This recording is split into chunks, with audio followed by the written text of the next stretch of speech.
सभी को नमस्कार। आज की पॉलिटिकल साइंस के ऑनलाइन लेक्चर में आप सभी का स्वागत है।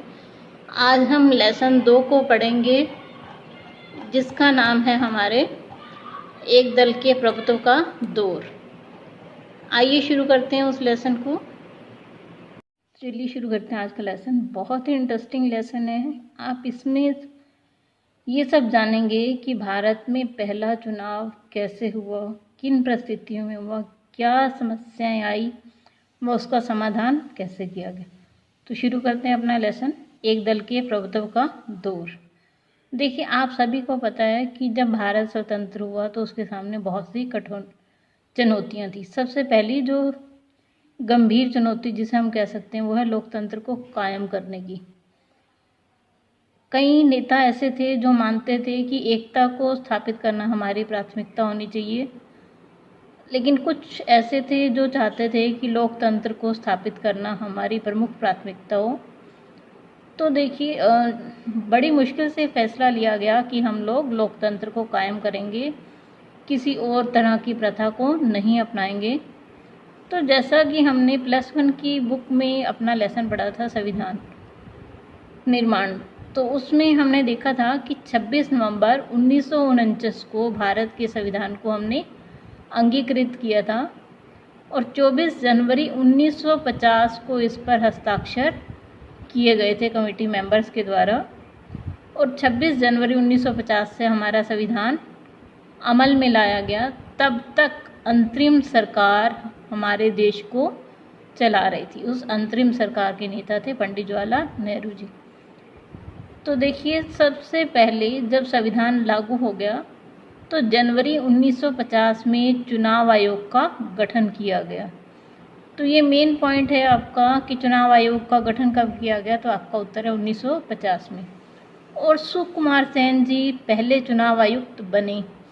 ये भी आपका एक इम्पॉर्टेंट प्रश्न बन सकता है कि पहले चुनाव आयुक्त कौन थे, तो आपका उत्तर है सुकुमार सेन जी। तो ऐसी उम्मीद जताई जा रही थी कि 1950 में ही पहला चुनाव हो जाएगा, लेकिन एक कठिन कार्य था। कठिन क्यों था, आइए देखते हैं उसे।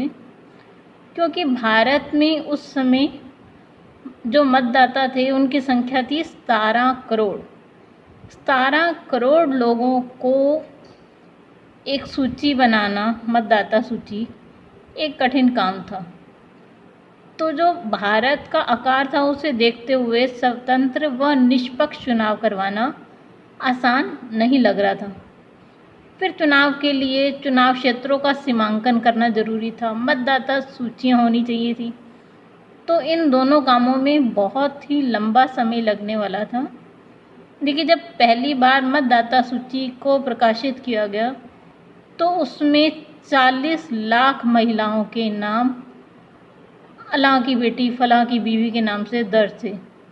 तो चुनाव आयोग ने उस मतदाता सूची को मानने से ही इनकार कर दिया और कहा गया कि इसका दोबारा जांच करवाई जाए और ये सब ठीक करवाई जाए, जो कि एक कठिन कार्य था। क्योंकि 17 करोड़ मतदाता थे और उन्होंने 3200 विधायकों और 489 सांसदों का चुनाव करना था। और जो मतदाता थे 17 करोड़, उनमें से केवल 15% ही पढ़े लिखे थे। बाकी सब लोग कम पढ़े लिखे थे या अनपढ़ थे। इस कारण चुनाव में मतदाता के लिए विशेष पद्धति, क्योंकि देखिए, जो पढ़े लिखे लोग हैं वो तो फिर भी पढ़ के अपना वोट दे सकते हैं, लेकिन जो अनपढ़ व्यक्ति है वो कैसे वोट देगा और किसे देगा, किस पद्धति से देगा, ये एक कठिन कार्य था।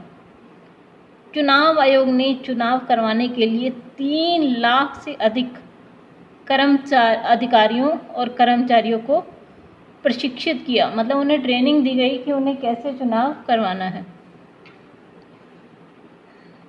देखिए, एक कार्टून ये आपको बना के आपकी बुक के चैप्टर में दिया गया है। तो ये कार्टून क्या दिखा रहा है कि 1951 की कांग्रेस पार्टी का उम्मीदवार चुनने के लिए एक कमेटी बनाई गई। तो वो कैसे उम्मीदवारों का चयन कर रही है कि किसे किसे वो इलेक्शन में खड़ा करना है। तो उस कमेटी में कौन कौन मेंबर थे, देखिए नेहरू जी आपको दिख रहे हैं। उसके अलावा मोरारजी देसाई, रफ़ी अहमद किदवई, डॉक्टर BC राय, कामराज नडार, राजगोपालचारी, जगजीवन राम, मौलाना आज़ाद, DP मिश्रा, PD टंडन, गोविंद वल्लभ पंत थे। ठीक है जी।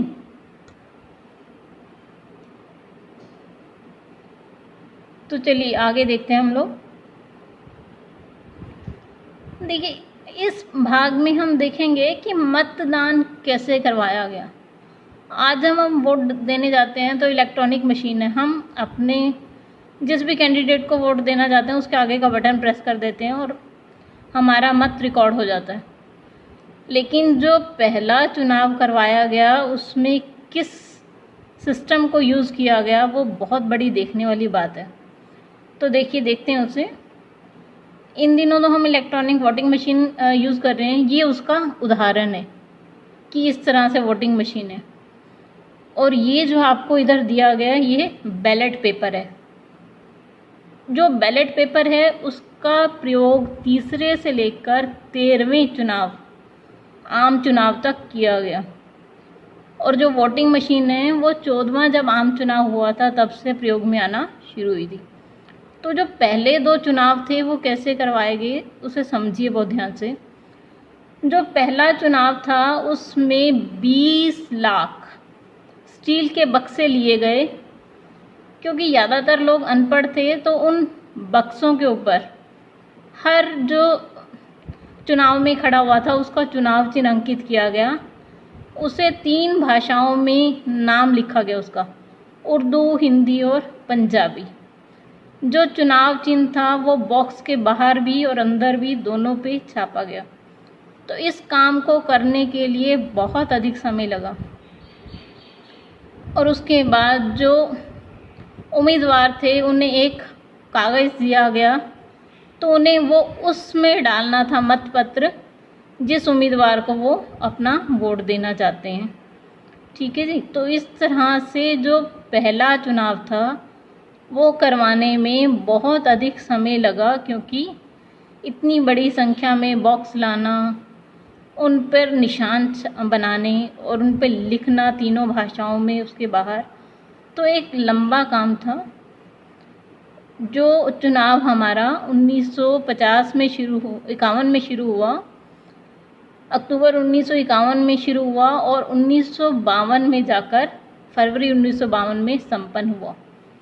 तो इसे हम अगर कहा जाए तो अमूमन 1952 का चुनाव भी कह देते हैं। तो जो ये चुनाव था इससे उसका अभियान चलाने में, मतदान में, मतगणना में 6 महीने का समय लगभग लग गया उस चुनाव को करवाने में। तो लेकिन एक देखने वाली बात है कि पहले काफ़ी अटकलें लगाई जा रही थी कि भारत में लोकतंत्र कायम हो ही नहीं सकता, चुनाव होंगे भी तो निष्पक्ष नहीं हो पाएंगे। लेकिन जब चुनाव हुए तो उसके नतीजों ने सभी आलोचकों के मुंह बंद कर दिए, क्योंकि इतनी ईमानदारी पूर्व ये मतदान हुआ था कि जो हारने वाले कैंडिडेट थे उन्होंने भी माना कि चुनाव में किसी प्रकार की कोई धांधलीबाजी नहीं हुई। तो देखिए, काफ़ी अखबारों ने भारत की प्रशंसा की। टाइम्स ऑफ इंडिया ने लिखा कि उन सभी आलोचकों के संदेहों पर पानी फेर दिया जो सार्वभौमिक वयस्क मताधिकार की शुरुआत को इस देश के लिए जोखिम का सौदा मान रहे थे। हिंदुस्तान टाइम ने क्या लिखा? यह बात हर जगह मानी जा रही है, भारतीय जनता ने विश्व के इतिहास में लोकतंत्र के सबसे बड़े प्रयोग को बखूबी अंजाम दिया। तो किसी ने इसे मील का पत्थर कहा तो पूरी दुनिया में भारत के पहले चुनाव की प्रशंसा हुई। आज के लिए इतना ही। अगले लेक्चर में आपसे फिर मुलाकात होगी। धन्यवाद।